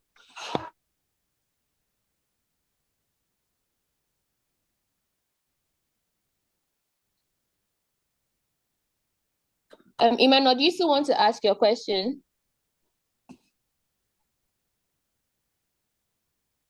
Okay. Jeffrey, how about you? Are you ready to ask your question? Yes, I am. Okay. Mr. Bernard, I just want to say thank you again for having this meeting. KPMG is a company that I was always interested in, so I really appreciate you for sharing about emotional intelligence today. My question is a two-part question. Okay. Firstly, I wanted to ask, I'm sure you've done a lot of these meetings or a lot of these webinars, explaining emotional intelligence to people like us. I want to know, what is the biggest misconception that leaders have about emotional intelligence that you've seen from the previous meetings that you probably led or that you've seen in the workplace? And then the second part of my question, you mentioned about some books and some podcasts that you've been reading about emotional intelligence. If you can share the names of those books and podcasts and where we can find them. Thank you. All right. Thank you very much. I mean, you paid attention throughout. Nice meeting you. So I'll send, in addition to the slide, I'll send the exact books and the authors, and I'll send the names of the podcast as well in that I listened to. For your first question, some of the misconceptions on emotional intelligence, one of the things I've realized, and I think there was a conversation, it was more of a conversation on it outside work. And someone said the person is in a leading role where they are saying that he doesn't believe the whole conversation on emotional intelligence. Let's get the work done and then we leave. So he believes the whole emotional intelligence conversation makes you weak. Unfortunately, it's a guy that was saying that. So I in that moment, I made him understand that he's leading people. And if he doesn't recognize that, in no time, he realized that his team is depleting. One of the things he mentioned there in the conversation, I asked him that what number of people does he need and how is retention like in where he works. He told me that people come, people go. So then I stopped the conversation to ask him that doesn't he think that what he's doing or his attitude is a reason why people leave? And I asked him, someone left his firm and asked him, why did that person leave you? Why did that person leave your firm? Says the person says they're overwhelmed, they're overwhelmed with the work, there's no consideration. And he was like, well, I pay them well enough. And I was like, there you go again. If you continue this way, you eventually do the work alone. So a misconception that emotions and how you use them actually impact you negatively or shows you're weak is a big misconception I've seen in these kind of conversations. So this is actually a strength, and mastery of this will take you far in your career. So that's a misconception how I spoke about it. Thank you so much. Okay. You're welcome. I think Emmanuel still has his hand up. I don't know whether he wants to speak. Yes, we are unmuting him.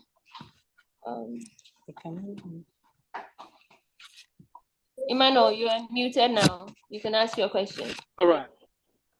All right. Can you hear me? Can everyone hear me? Yes, we can, Yes. Emmanuel. All right, Sir Bernard, I want to give you an English title. Thank you so much for this present. Mine is a contribution. I just want to harp on a few points you made me sure. This is a very interesting topic, you know. You talked about the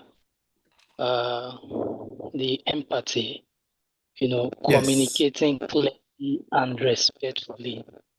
You know, this part, I have found out that a lot of persons fail a lot in this part.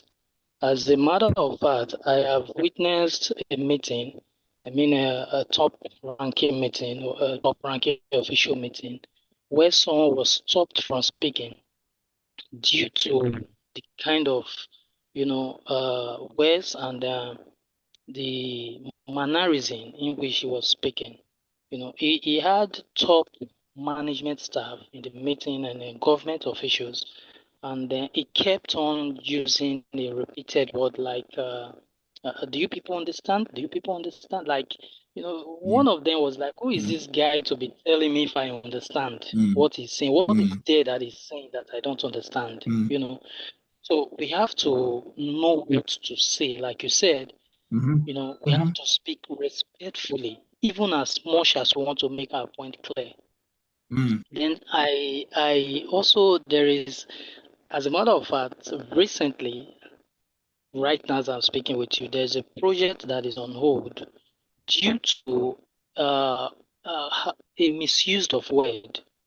You know, there is, during negotiation, the guy replied the company that he perceived that they agreed or they were greedy that to have proposed such a proposition, he made his point clear that, okay, he wanted a 50-50 profit sharing formula. But then, just because of just one word that he included in his reply, the project is on hold.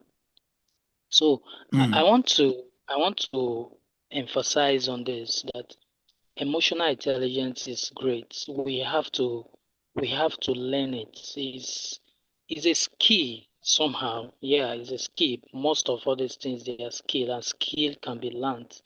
So we have to learn it and know how to communicate respectfully. We should know that we are all leaders, irrespective of where we are. We are all leaders, and everything rise and fall on leadership. When you are in a leadership position, as a matter of fact, emotional intelligence will help you to know how to tackle a problem without tackling whoever that is involved, the person's personality. That's what emotional intelligence does. So we have to be, all out to build it. We have to build it. It's very good for us. And I want to thank you very much. So far, you have done justice to it. As a matter of fact, I've taken a lot of notes. I have written a lot of things, typed a lot of things down. Thank you so much. So this is my contribution. Thank you all. Thank you. Thank you very much, Emmanuel. That's refreshing to hear. And I'm happy that you gave those contributions. And it's sad to hear that the project is on hold. Somebody was stopped in speaking because of these things. And hey, I just want to say again, thank you to Drive to Inspire, Nanajwa, and then the team on what you're doing for us, our young people, and the mentors that are connected. I was happy to hear the people singing praises and saying they were helped. These are the platforms that we need to continue creating, speaking on, so we can master these things. So somebody's error has become a lesson for all of us.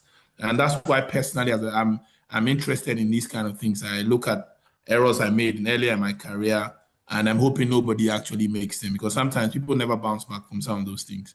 And this has just been a wonderful time for me. Thank you once again to Nanajwa and the team, and thank you all for having me.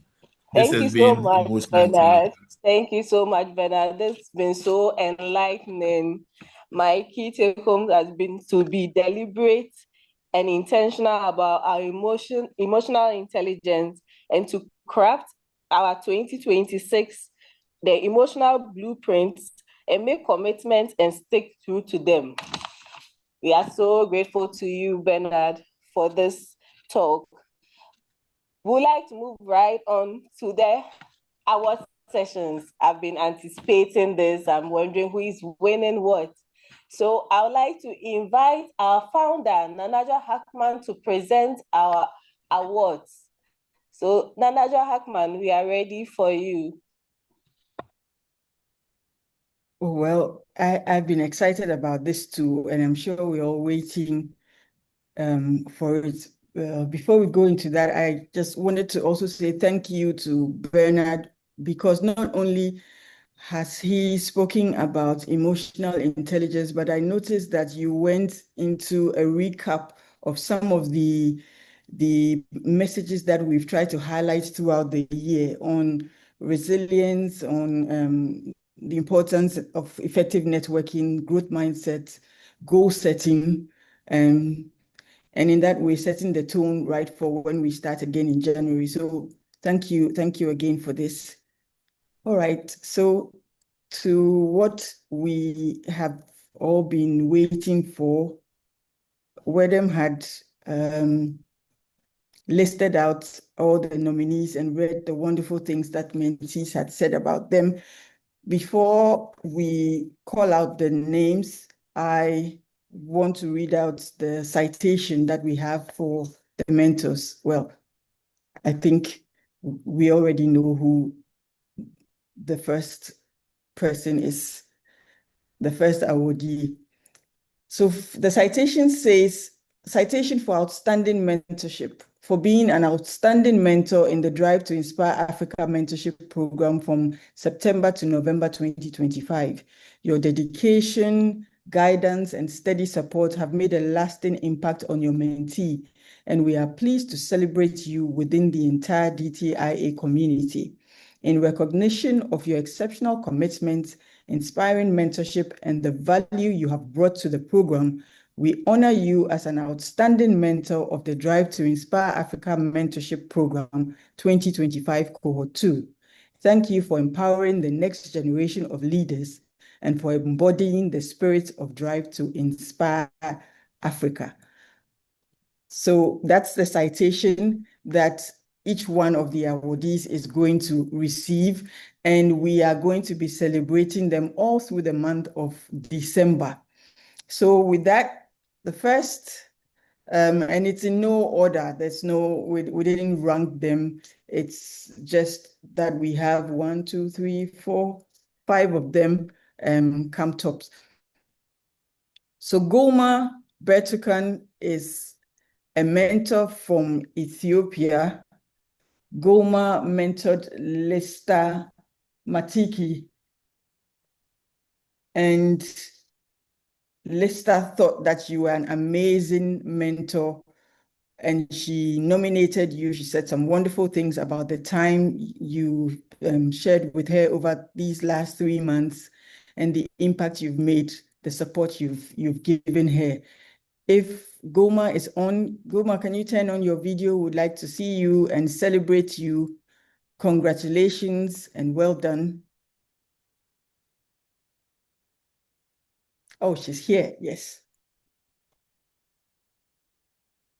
Wonderful to see you, Goma, and everyone online. I know this is online, so we can't really see each other, but know that we are cheering you on. I see the claps.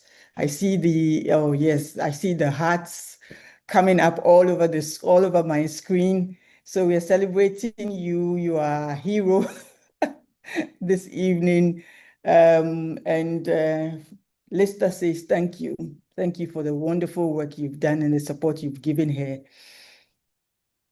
If you'd like to say something, you can in a minute. You can unmute and then say something in 1 minute.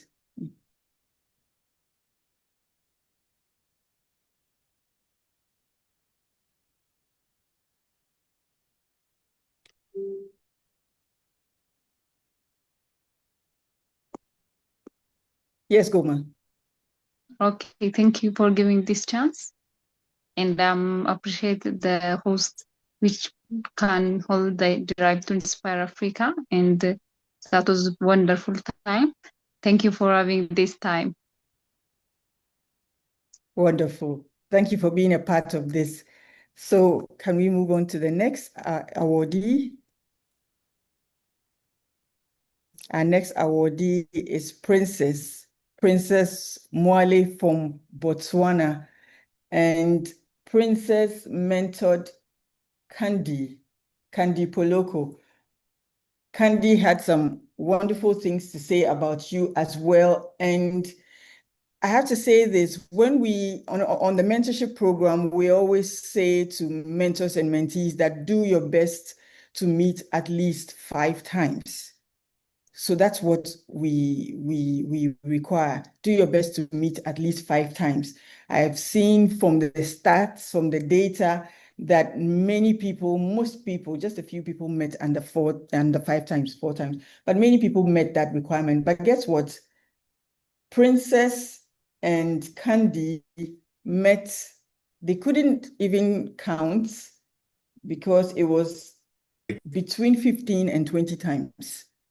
So that's how much time Princess has put in, and I'm sure that is why it meant so much to Candy. Princess, if you are on, you can turn on your video so we can see you and we can celebrate you too.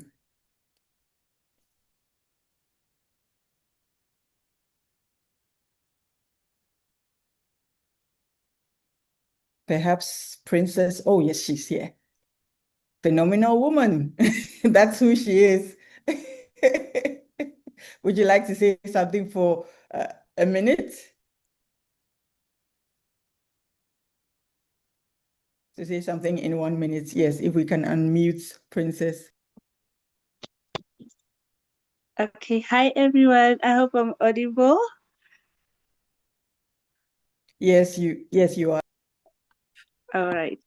I would really like to appreciate the leadership of Drive to Inspire for giving me the opportunity and the chance to reach out to a young person who I can inspire as well and to share my thoughts with them. One thing I want to share is that I wasn't really much of saying things out with my mentee. We were having a dialogue in which we discussed what really do we want to achieve together? What is it that we want to by the end of this program to say we want to you as my mentee to have learned and to have appreciated from me. I just told her, remember that it's not about me in this program, it's about you. You get the upper hand and you get to shine more. So that's how we develop the enthusiasm of us having to meet on a regular basis, because despite the fact that there were weather conditions and Botswana sometimes couldn't allow us to meet, we always had virtual sessions. A lot of times there were video calls. Sometimes the network was failing us. We would find a way of talking to each other. So that on its own, it kept us going and it kept us in connection with each other. And I really, really want to appreciate her. If you can hear me, ma'am, you're such an easy person to deal with. You allowed me to take control of certain things in your life. You allowed me to be a big sister, and you really made things easier for me to be able to mentor you. Thank you so much. And thank you again to the leadership of Drive to Inspire. Wonderful. Thank you so much. And we hope to see you again on the program. Shall we have Definitely. next awardee, please? Thank you so much. So our next awardee is Precious Chizobam Oguwike from Nigeria. Precious mentored Tumisang Mtembu. Forgive me if I don't get the pronunciation that well. Yeah. But I hope that I've been able to communicate who this is. And they met 16 times. Imagine that.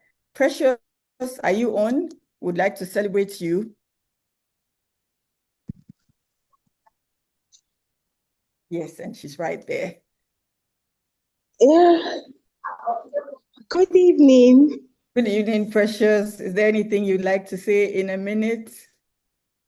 Okay, I would like to say thank you first of to Drive to Inspire for this opportunity to serve. I always call it service because it's a way that I'm able to just impact the next generation. I just want to say thank you. And to my mentee, she's not here. Her network is bad in where she is in Botswana. To me, Sang, you made mentorship so easy for me. Like I found a younger sister in Tumisang. When we started our first meeting, she was skeptical. She hadn't had any interaction with a Nigerian, and probably from all stories she had been hearing about Nigeria, she was like, what could this be? Who is this person? But we started so well and we ended so well. I'm telling you, even after the mentorship, we still continue with our mentorship sessions. To me, Sang has just been a younger sister to me. Like she made me to be more responsible. Let me use that word. So for every time I plan that I have a duty. I have a duty to the next person, and I really have to give. And she also kept me on my toes. I have to read, I have to study because I needed to give her the best. Thank you, Drive to Inspire. This is coming from my heart. Thank you so much. I am good. Amazing. And thank you for sharing that with us. I've read about so many stories about bad network, but people are persevering even through that, and they are meeting 16 times, 20 times, 13 times just to hold each other up. and all the cross-cultural learning that is going on. It's just wonderful. May we have the next awardee, please?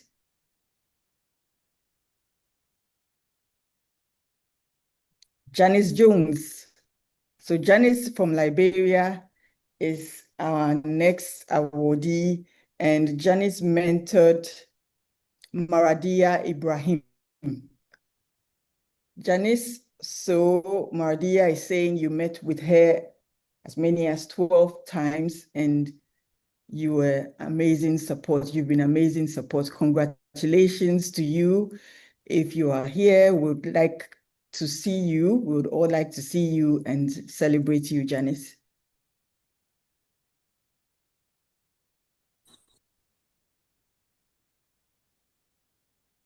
Hi, Janice. Congratulations. Well done.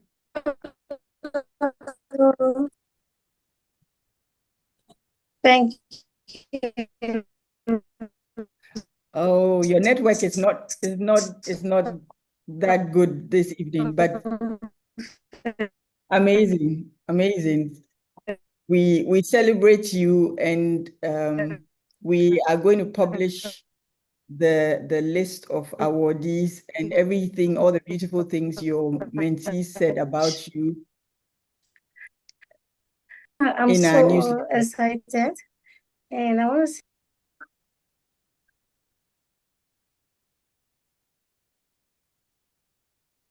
thank you, thank you, wonderful. Right, shall we have the next awardee? Oh, yes. So now mentees, there are a few mentees that we also want to acknowledge for their enthusiasm and for their determination. They kept going, even, yes, we've just heard about Candy and her network challenges. And regardless of that, she was responding to every survey. She was looking out for every webinar. She attended all the webinars. She was very proactive with connecting with her mentor and all that, even though she had challenges. Candy, we celebrate you. Congratulations, well done. And we acknowledge your efforts. We hope that you would grow to become a mentor yourself on the Drive to Inspire Africa Mentorship Program. Faith Banda is another mentee that we would like to acknowledge and recognize for her determination and her resilience. Next mentee, please. Maridia Ibrahim from Ghana. Maridia is a student in Ghana, and she was also amazing as a mentee. The exciting thing about this mentorship journey is that it's a cycle. Jemima Munga from Zambia was also amazing. Well done, Jemima. Selina McLean is also a mentee that we would like to acknowledge and congratulate for your determination and persistence on this journey.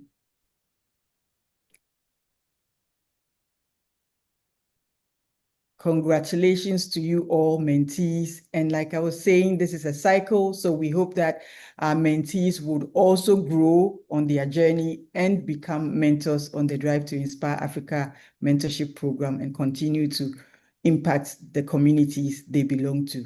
Thank you very much. So I'll hand this over back to the team. Okay, thank you to our founder. It's been so great. I want to say thank you to all our mentors, all our mentees. You were all great on the program. You're very cooperative, and we appreciate you. We appreciate all the efforts and the time you put into this. Drive to Inspire Africa is happy that many of you have offered to volunteer on this program again. I would just like to announce to you that our mentorship program in 2026, we have our first cohort in March, from March to May. It's a 3-month program. You can always join us by registering online on www.driveteinspireafrica.org. You just sign up to be a mentor or a mentee. You join us, and I'd like to encourage all of you on our network to subscribe to all our channels on YouTube, Drive to Inspire Africa, on TikTok, on Facebook, on Twitter, Drive to Inspire Africa on all our channels. I want to say it's been an amazing night. It's been quite inspiring and impactful. I love the stories. I loved the impact the mentees have had from their mentors. I want to say thank you to all our mentors who joined us from 12 different countries, from Nigeria, from Botswana, from Liberia, from Ethiopia, from Zambia, from Uganda, from Rwanda, from Gambia, from Kenya, from Namibia, from DRC, and of course from Ghana. I'd like to say a special shout out to our 2 special mentors from United States of America, Mr. Robert Ejari and Mr. Jeffrey Nyako. Thank you for volunteering on this program. So we are hoping to see all of you in our next cohort. If you want to join us as a mentor, as I've said, we'll be taking in registration on our website, www.driveteinspireafrica.org. Thank you all so much for joining the DTI-A Mentorship Program closing ceremony. It's been an awesome night. Thank you to our founder for initiating this program, and thank you to all of you. Have a wonderful evening. I want to also say that our certificates will be sent to us right after this program through our emails. You'll receive your citations and then your certificates. Thank you for joining us. It's bye.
Also, we are in the for that. The farmers, I was the farmers.